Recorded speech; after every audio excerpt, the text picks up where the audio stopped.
Hi, everybody, Hi, and welcome to Facebook. Business TV. How are you all today? Do you reckon, Gareth, that we need, before I introduce Anita, do you reckon we need a jingle? No. Oh, but I like jingles. Okay, fair enough. I think it would be quite cool to have. What do you reckon, Anita? Jingle or no jingle? I like jingles, or yes, signature jingle. Yeah. Signature jingle, right? Okay, I'll have a look into that. But anyway, today, as you know, as you can see, we have the very lovely Anita Pickersgill on the show, who is going to talk to us about debt recovery, credit management, etc., and this girl's finance consultancy and stuff like that, and the blogs and everything else and the talks. And I know for a fact that Anita is a prolific LinkedIn poster as well. There's a lot on social media and stuff like that. So we'll have a chat about that if that's okay as well, because that'll be very interesting to find out. So Anita, how are you? And how's 2022 started for you? I'm good. And 2022, well, it started with optimism. And I think opportunity is the word. And lots of things in the fire. And the same passion that I left 2021 with. Good stuff. Good stuff. Yeah. Onwards and upwards. Don't let all the things that are happening in the world affect us, I say. Well, they have to affect us, don't they? But well, yeah, we can navigate them, I'm sure. Navigate is a good word. I choose blatant ignorance and blinkering myself. But you know, in my business, we don't have cheese and wine meetings in the garden. Stop so it now. I need to go there. You know who I'm talking about. So Anita, tell us more about what you do and how you help people, because it's actually quite a fascinating subject that I'm very interested in anyway. Well, what do? I didn't volunteer for it. I was morphed into it. I hijacked even for some of it. I help individuals who are also business owners. And many people forget that they are one and the same. Yeah. And business owners, whether they are sole traders or limited companies within a charity, we have a society, an economy that revolves on a lot of credit. Yeah. It's a massive part. And my personal belief, and I know I'm not the only one, is that there isn't enough awareness out there of what credit management is. Yeah. And that it's across both sides, what you owe and what you are owed if you're a business. And it's important to get that understanding and that process in your business. So I focus mainly on the process that is behind your sales, trying to make sure that all your customers pay you on time and that you are not working against yourself by having a bad process. And then in turn, because your business gives you your wage, for want of a better word, then whatever's available out of your business has to pay for your needs. So your creditors then are asking you for payment. So if one doesn't meet the other, you have the problem on both sides. Yeah. So do you do that, Anita, by providing the credit control services, or do you do that by a training and development program? Both. Right. We can provide the service, but if we're providing the service, we also want to help people learn the skill so that eventually they can let go of our hand and say, thanks, we've learned everything now. We're really cool. We'll just come back to you when we have a major problem or something we don't know. But I've dropped the word training because I'm sat there thinking, do business owners, certainly now we've got lots more younger generation ones that are really successful. Do they want to go back to school? Do they want that education piece? So I've changed it now to upskilling and awareness and development and discovery. It's discovery of what credit management is, the benefits it has, and that it's generally a really worthwhile thing to know, whether you're in business or not. I love the word upskilling. We all go into business knowing very much about what we are selling or doing, because that's what we enjoy. That's our passion. We don't know about VAT or invoicing or tax or all those other things that come about, and we have to learn that very quickly. Because although we might be very good at selling the product or service that we enjoy and we love, if we haven't got the back end sorted out, we're gonna fail. Exactly. It's a funny thing, because another thing on that is like the psychology of, I know I've been guilty myself of like thinking, oh God, I feel terrible chasing the money, but it's owed. You know what I mean? There is a lot of that. There is that, you know, it's very bizarre. People don't like asking for it because it's a very personal thing to you. Yeah. When you've got money in your back pocket, I'll say, or your bank account, you are very precious about that money. You know what you have to get. You know your personal budget in your head, but when other people have got it, it's in their budget. Yeah. And they're using your money, and learning how to navigate that. Actually, yeah, I should be asking, but I don't have to be rude about it. Yeah. In fact, if you get your process right, you may never have to pick up the phone yourself. You know, it can be a seamless process that gets you money on time, because they realize that, you know, you have a process and it often works much better for you. Yeah. It's funny, isn't it? What are the average debtor days now then for a business? What are people expecting to be paid in? Is it 7 days? Oh, it's stick your finger in the air and see which way the wind's blowing, really. I'd love to say, if you're talking B2B, business to business, then there is a common theme around that the prompt payment code, which the government brought in, was reduced to 30 days, which basically said 30 days is the standard that people should pay. But it's also backed into this, a contract can be verbal. So it's there, but it's not there, if you like, because a lot of business owners rely on it, but it's not enforced really if they don't have that process.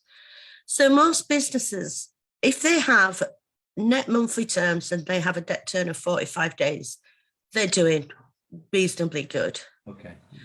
But I've seen debt turns varying on industry, and especially now because it's quite unpredictable and they are creeping out again. I've seen them as high as 90, 120 and more.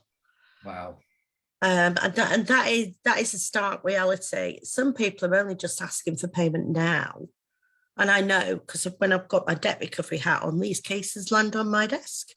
And they're 12 months or more old. Gee, God. And some of that is because of the dreaded C word at the moment. Yeah. But that happened before, so... Yeah, it's not new, is it? It's no. Not new, not at all. Not at all.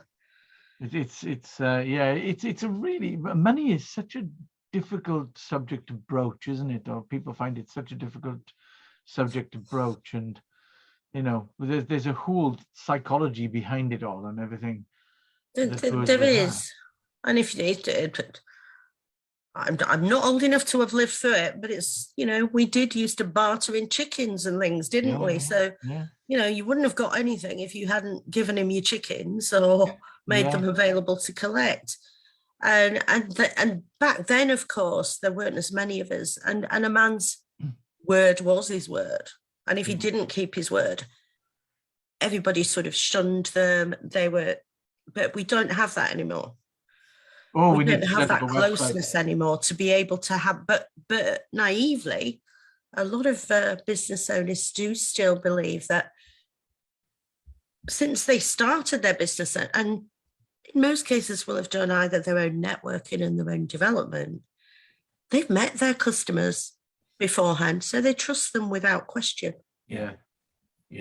We need to set up a name and shame website. That could be the old fashioned, like, oh, Charles didn't pay me. There is one actually called Pay on Time. Is there? Oh wow. Yeah. There is, but it is policed. I use that word loosely. Yeah. because you can cause a lot of damage with name and shame, because this is where credit management skill comes into it. Because if they're looking for finance or funding to pay everybody, naming and shaming can scupper the funding. Yes. And then nobody gets paid. And then nobody gets paid, yeah. Or the point of naming and shaming is for you to either recover your funds or to prevent other people from losing funds. Yeah. But it does quite the opposite, because then everybody sort of looks at it and thinks, OMG, I need to do something. Yeah. So next minute, there's 4 or 5 cases shoving into money claims online, which makes the situation actually more difficult. Yeah. And then from a business development point of view, other people look at it who are in business doing well and think, do I really want to do business with somebody who might put my name on social media if I... Yeah. So it's a bit of overthinking for me, possibly, but... I think you're right.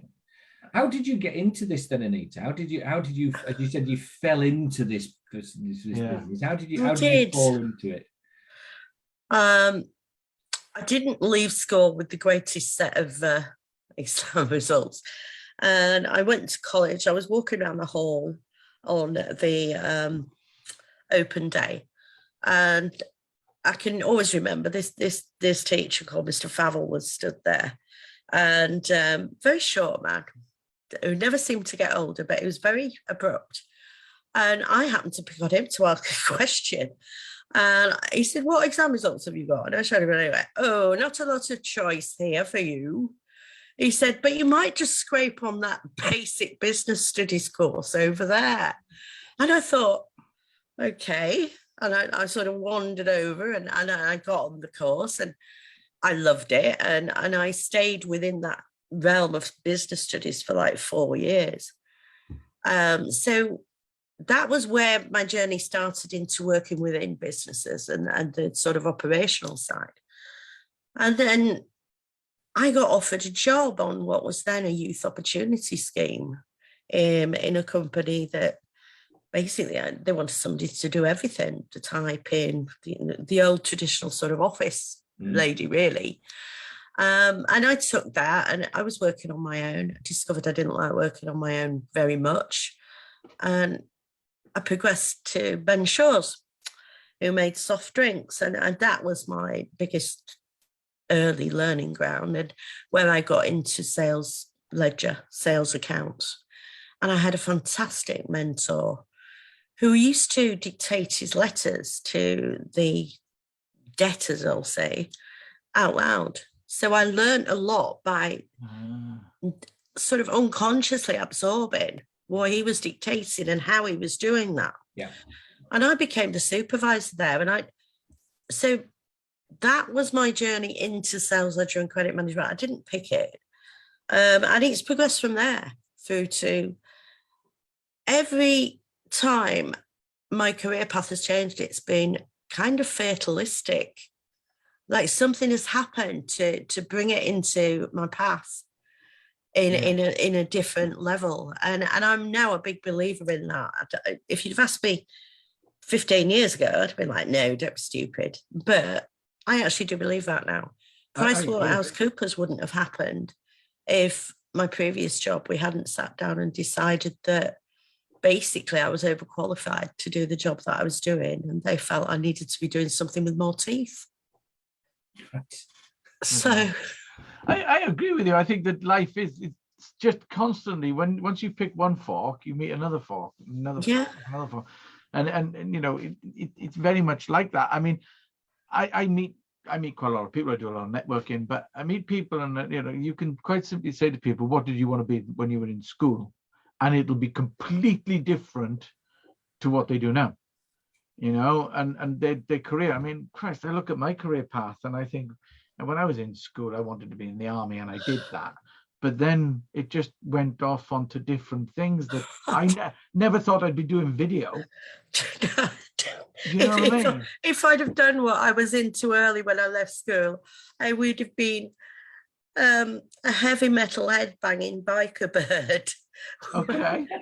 There's still time, Anita. We do change. Yeah, we do. We change, and I'm still into AC/DC, by the way, but I have to keep the volume lower now. fair enough. Fair enough. That's But brilliant. yeah, that's really good.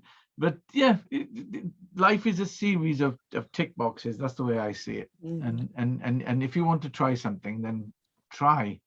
The worst thing I ever hear from people is, "Oh, I wish I'd had your opportunities." And I think, well, no, because my opportunities have only, I've been on TV, I've done this, I've done that. And it's all come from me going, "Oh, I wonder how that works," and going and just trying to do it. And I think, It's a lifelong bucket list. Have a daily list. Yeah. Do something daily. Exactly. And if you don't want to do anything, then don't do anything. Sometimes I like those kind of weekends. Sometimes me and the missus will just say, "Do you know what? I'm not going to do anything this weekend." Yeah, the Bruno Mars weekend. That's the one. What's the Bruno Mars weekend? Yeah, you know the song. Today I don't feel like doing anything. Yeah, very Yeah. much so. Yeah, that's the one that always resonates with me. Yeah, I know I've had a perfect Sunday when I've not unlocked the front door. Nobody It's can get a in. perfect Sunday. Yeah, I like that. Oh, Yeah. love it. Sundays are lazy days. But there we are. So you do I know I mentioned you do a lot of social media. I do. With LinkedIn. I actually follow your stuff on LinkedIn. And you've got the your group, This Girl group that you do. I've become an ambassador since 6 months ago.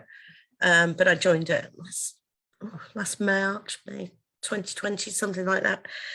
And it was founded by Bianca Colclough to be different because she actually isn't a fan of traditional networking in the sense of you will do your 60 seconds and we shall all have one seat. And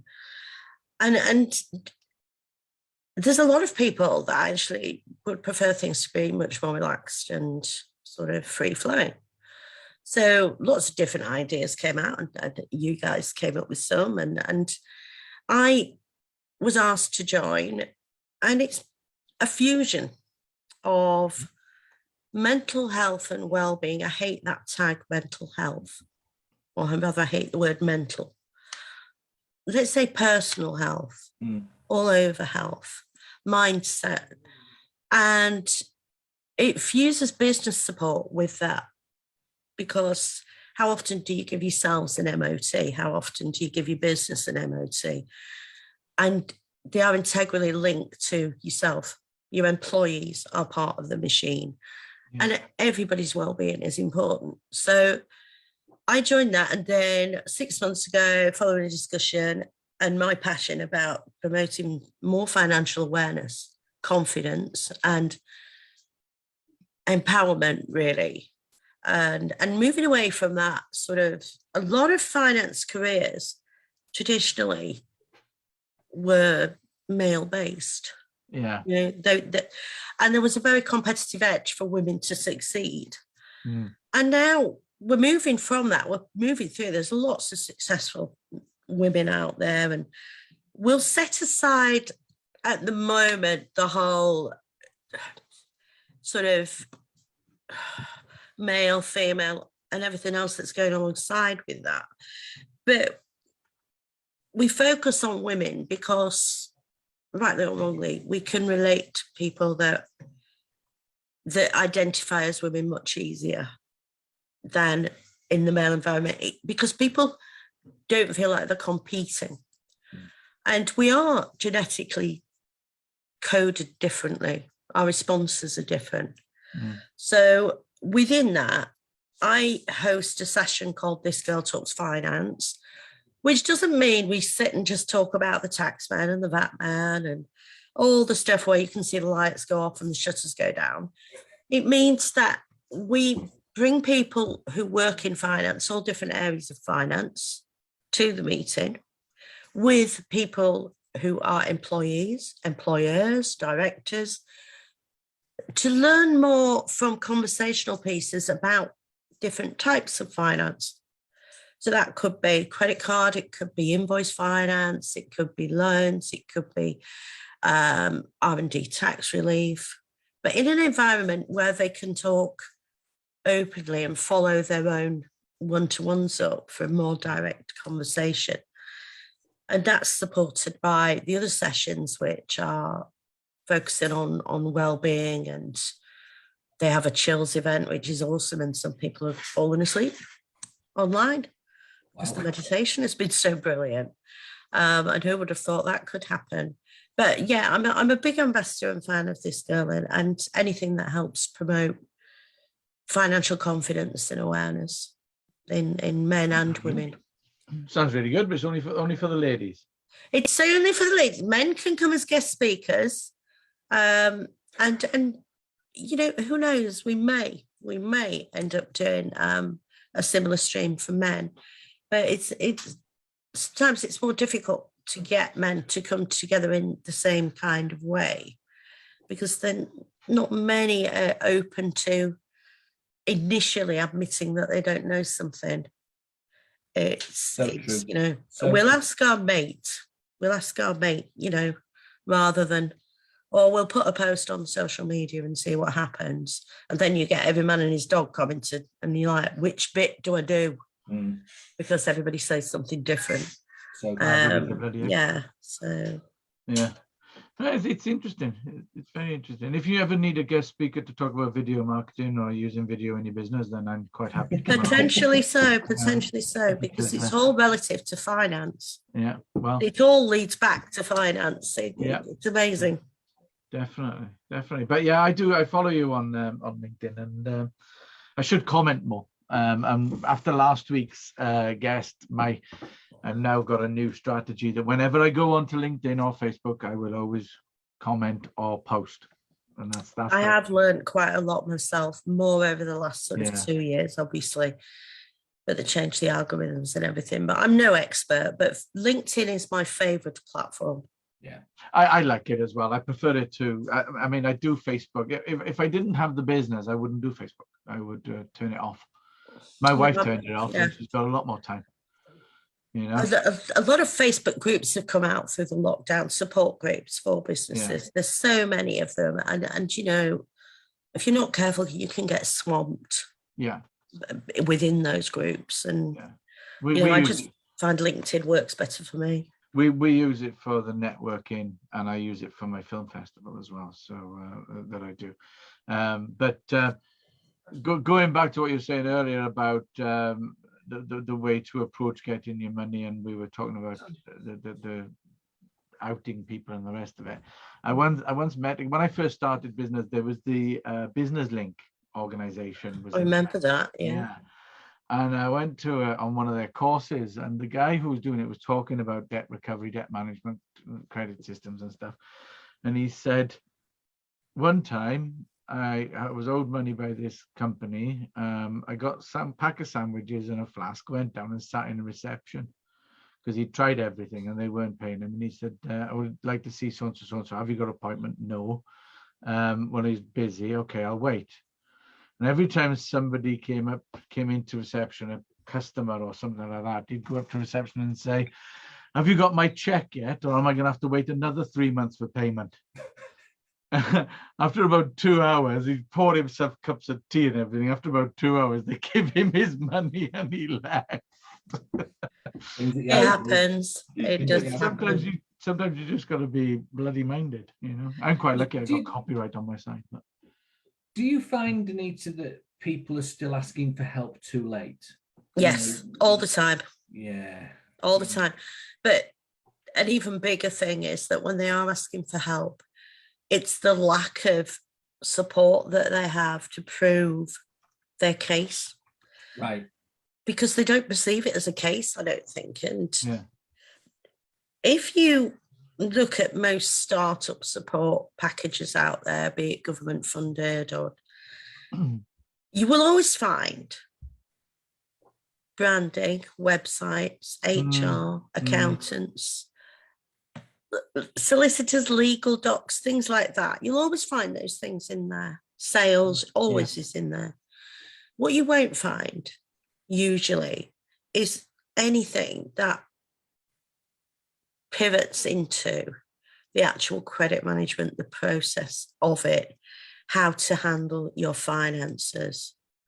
And because of that, because it's not there and it's not sexy, it hasn't got that salesy image, then most businesses have started by people that have been ex-employees. Yeah. Who haven't had to deal with the back office stuff. They don't know it. They don't know they need to know it. And if they're not told they're going to need to know it, they're not going to go find out about it. Yeah. So I'm a big campaigner that credit management should be in that top 10 list when you start a business. I think it's a mentality change as well from a salesperson. You've got to get the salesperson to understand that it's not actually a sale until you've been paid. Yeah, there is that. And not only that, there's so much more to it in the sense of it starts right from the point you receive an inquiry, does credit management, to the point you receive payment. Everything in between is part of the process. But many people only think about that. I haven't been paid. And that bit after. But it's the bit before it that means that people like myself, if you bring a case to us, can have more chance to recover it quicker. And if it ends up in a disputed case, quite often resolve it without the need to engage a solicitor, because we can work with what we've got. If you've done it all on verbal, and you've written your invoice out in a duplicate pad and it's got no address on it, no VAT number, then your invoice isn't worth the paper you've written on anyway. Yeah. It's quite funny, isn't it? A friend of ours, Andrew Gibson, he does business coaching and stuff. And one of the things he says, you're right about people go out, they get their business cards, their website, their branding, all these things, but they haven't even got any customers yet. You know, and the focus is not on the important things like get customers, have a system for billing in place, and then worry about the pretty stuff, which technically it really is. Business cards, it is. And the rest of it is pretty stuff. Terms and conditions protect you and your customers. Yeah, having them that fit your business, not something that you've plagiarized off someone else, downloaded off the internet, shoehorned in and think it works. Yeah. I've lost count of the number of times I'd say terms quoted in there that if they were tested in court would be deemed as unfair. Yeah. And it's also, compliant, well-worded chase letters, knowing when to send them, and that the basic difference between a limited company and a sole trader. And you can send a 7-day demand to a limited company before legal action. You can't with a sole trader. That has to be 30 days. But obviously that's done wrong all the time. Yeah. And the Late Payment of Commercial Debts Act is there to use, but so many people don't know about it, don't understand it, don't use it. And yet that could be the difference one day between you paying your staff's wages and not.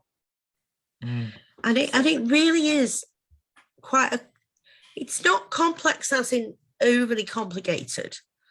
The skill is sort of absorbing it all and understanding those protocols and learning how to manage those awkward situations. That's where the skill comes in.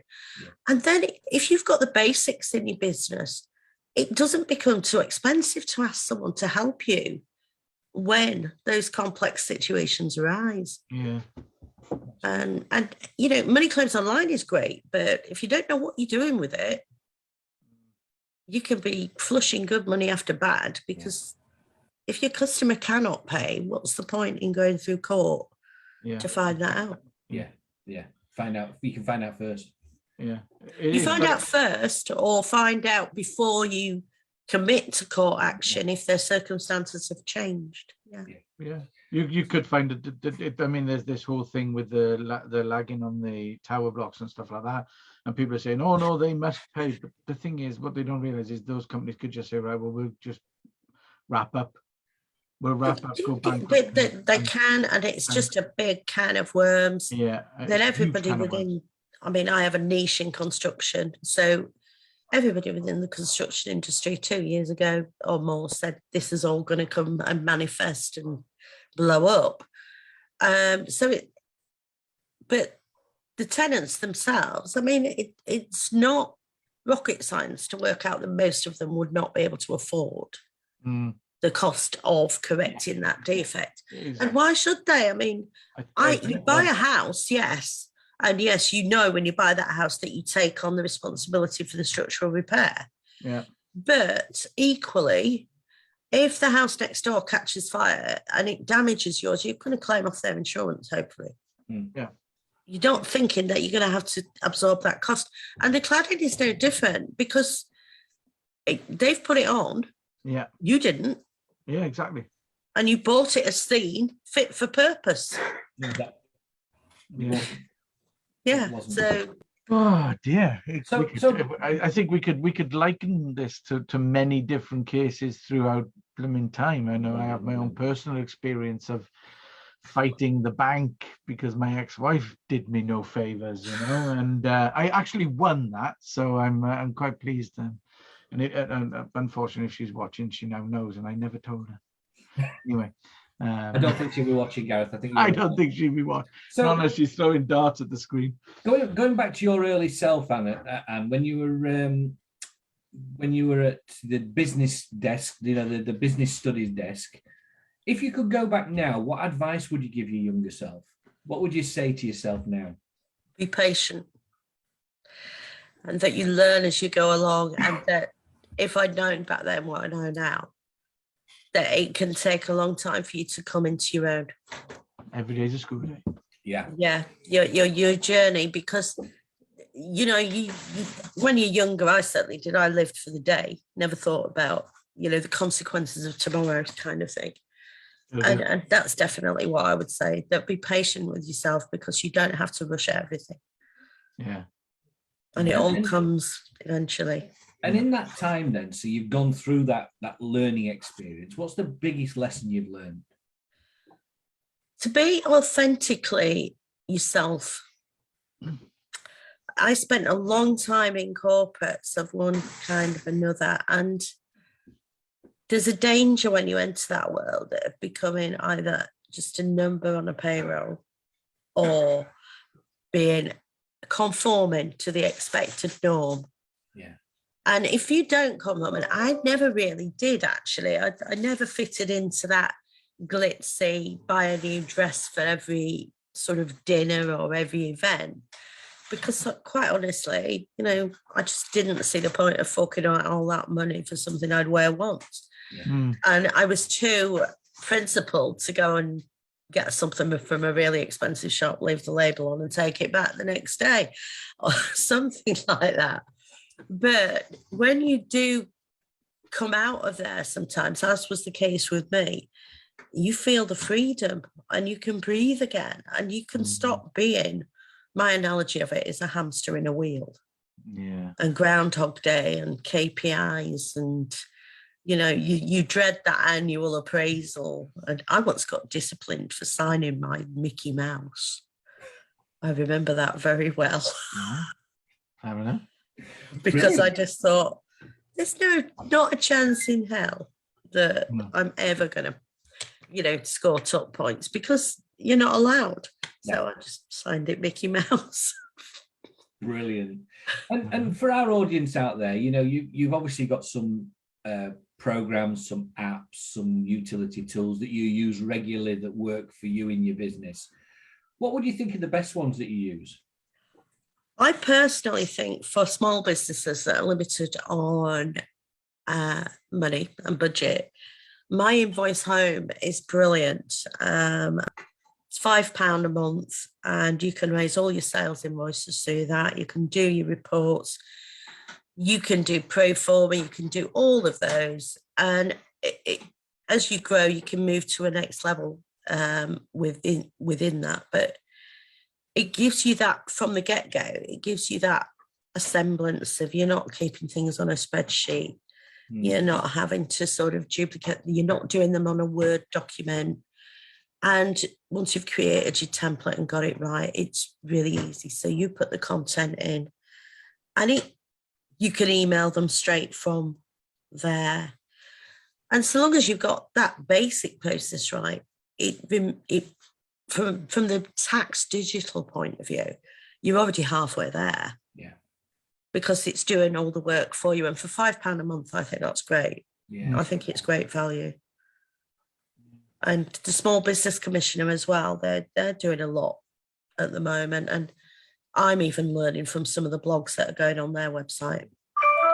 And it keeps you really up to date with all the legislation and what is happening at the coalface to support small businesses. So, and the prompt payment code is good as well. That's there. Gareth, will you put those links onto the? I'll get post? those links and I'll put them into the comments on after this. Yeah. The prompt payment coding, even though it's voluntary at the moment, businesses of a certain size are signing up to that to sort of say, we give our pledge, we're going to pay our suppliers on time. And they have to pay a high percentage of their customer, their suppliers on time, otherwise they are removed. And at the moment, the directors themselves, once they give that pledge for their company on there is an element of some responsibility on them to maintain it. So if you are, if you have a new customer that comes to you, you can very quickly see if they're registered on there. And if they're registered on there, that's an immediate good green flag. Yeah. There's other stuff to look at as well, but that's an immediate, right, they've signed up to that. So I'm pretty confident that to move forward. If you've got multiple suppliers and you're trying to make a decision on one or the other, that could be the difference. There's all sorts of things that you can look for in the due diligence thing. And again, that's part of a credit process. But believe it or not, social media is a great place to look as well. Because, just type in the director's name, see what comes up, the odd news article in the local press, things like that. Because we're all open to that exposure. Yeah. Now, but many people who haven't paid forget that their footprint will still be on social media somewhere. Yeah, it's very difficult. It's very hard to disappear completely. Yeah, it's impossible. It is. Yeah, it is. Wow, well, that was brilliant. We've actually gone 40 minutes. I could sit here and talk all day. I really could. But yeah, that's a lot of really, really good, useful information there. Thank you, Anita. That was fantastic. My pleasure. As I say, so many stories, so many things, so many experiences that we could all relate and we could all convey from our own personal kind of experiences in that. I'll tell you the story of my ex-wife another time. Yeah, I won't repeat it. But yes, thank you very much for coming on. Now, to bookend our start of the conversation, should we have an outro jingle? Well, if you're going to have one going in, you've got to have one going out. I suppose you have, haven't you? I'm just creating work for myself here. You are. I am, aren't I? But yes, Anita, thank you very much for being with us and for talking and taking us through all that. And anybody, if you are on LinkedIn, then I recommend following Anita because she does do quite a few good posts and stuff. And Anita, when you said about your little networking group, the girls group and everything, and wanted to do things differently, you should try coming to Netopia on a Friday coffee morning, which is now 10 o'clock till 11 o'clock. It used to be 9 till 10, now 10 till 11. And it's actually a virtual world. Have you been? I've been in Netopia. I love the walking from table to tables. The little teddy bear's picnic, I call it, actually. Yeah. You can walk around. We should have a teddy bear's picnic. Oh, no, don't give me any more ideas, Anita. We need an Easter hunt, Gareth. We'll do for Easter. We'll do an Easter egg hunt. Okay. You know what would be really cool, and I'm saying this out loud, I don't believe I am, but the little avatars you have in there that become your character as you're trotting around in various colours. I just keep thinking that one day I'm going to be looking on LinkedIn and I'm going to see one of those walking across, sort of scrolling on a blooming post somewhere, follow me to Neotopia. if you look on there for a group called Natopia Community Center, right, you can join. It's please feel free to do so. You can post anything you want in there. The logo is one of the avatars. So yes, and we're going to be doing our newsletter now this month as well. starting. That's it now. You do know you're both going to have avatars I'm with all the gonna- faces Loads of on. work now. I'm Absolutely, gonna loads of work on that now. But yes, come along on Friday, 10 till 11, and we'd love to see you there. And Brilliant. Okay. But that's it for now. Thank you everybody for watching, and we'll see you next week. And guys, goodbye from me. All the best. Goodbye. Ta-ra. Bye.